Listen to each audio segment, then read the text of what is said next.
अपने कायद इमरान खान साहब के साथ ये मैं बात कर रहा था कि खान साहब, ये जो आपके कारकुन हैं, मैं इनको सलाम पेश करता हूं।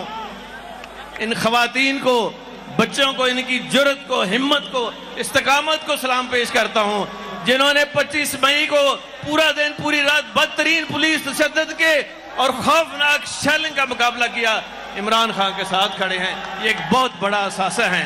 जिसका इतना बड़ा असासा हो वो कभी नहीं हार सकता।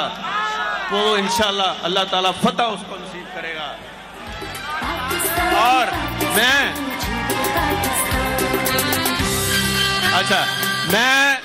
मैं ये कहना चाहता हूं कि इंशाअल्लाह ताला मैं चैन से नहीं बैठूंगा जब तक जिन्होंने इनके साथ ज्यादती की है एक एक का बदला ना लिया जाएगा।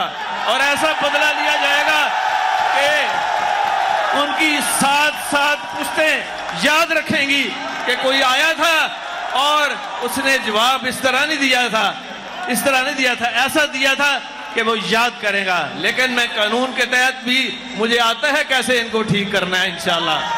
और ओए सुनावला, और सुन लो, तू तो फांसी की निशानी है। वो मेरे दिल में बात उतर गई है।